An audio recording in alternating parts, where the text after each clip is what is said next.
मंडळी, जय श्रीराम. आपणा सर्वांचं आपल्या ओम चैतन्य उपासना केंद्र या यूट्यूब चॅनलमध्ये सहर्ष स्वागत आहे. मंडळी, आज आपण एका नवीन आध्यात्मिक विषयासह आज आपल्यासमोर एक व्हिडिओ बनवतोय. आजचा विषय आहे स्वस्तिक. स्वस्तिक कसं काढावं? स्वस्तिक या शब्दाचा अर्थ काय?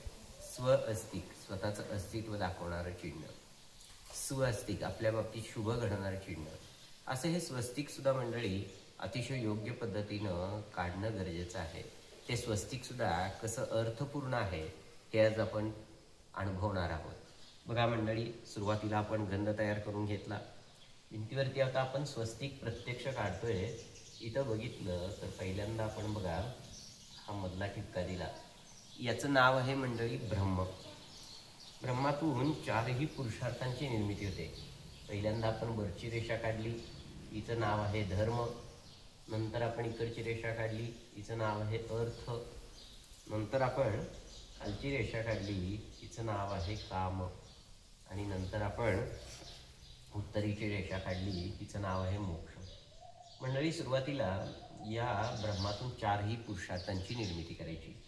पहिल्यांदा वरची रेषा आपण का काढली? धर्म. तर धर्माचा झेंडा मंडळी नेहमी फडकत राहिला पाहिजे. आपल्या हातून धर्मकार्य घडलं पाहिजे. नुसतं धर्म ओरडून चालणार नाही. नंतर तो धर्म योग्य मार्गाकडे वळवायचा आहे. नंतर अर्थ, जीवनामध्ये पैसा महत्त्वाचा आहे, पण पैसा करून चालणार नाही. एक दिवस तो पैसाही यमनगरीकडे नेणार आहे, दक्षिण बाजूला जातोय. तो पैसाही योग्य मार्गाकडे वळवला पाहिजे. नंतर तिसरी रेषा आहे काम, इच्छा सात्विक असतील तर ठीक आहे, असात्विक असतील तर रसतळाला काढल्याशिवाय राहणार नाही. आणि उत्तरेकडे सरळ मार्ग जाणारा मोक्ष आहे. त्याचबरोबर मंडळी, परत पाचवी रेषा काढायची आहे. चारी मुक्ती साधलेल्या म्हणतो आपण. धर्म चांगल्या मार्गाकडे वळवला तर सायुज्य मुक्ती मिळते.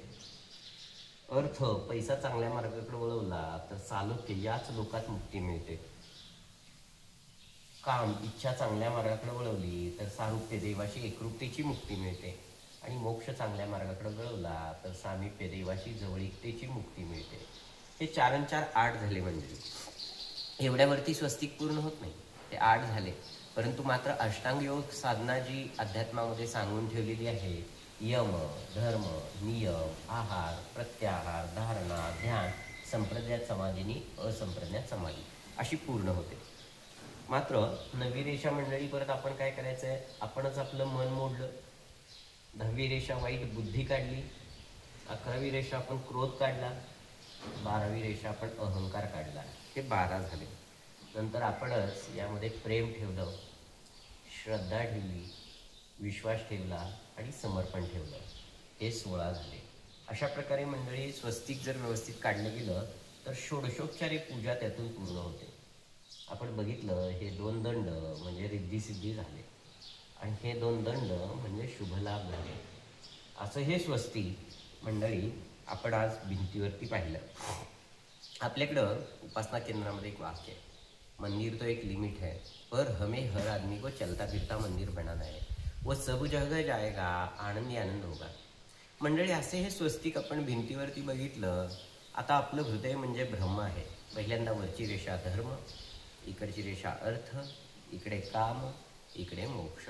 4 पुरुषार्थ झाले. धर्म वळवला, सायुज्य मुक्ती. अर्थ वळवला, चालुक्य मुक्ती.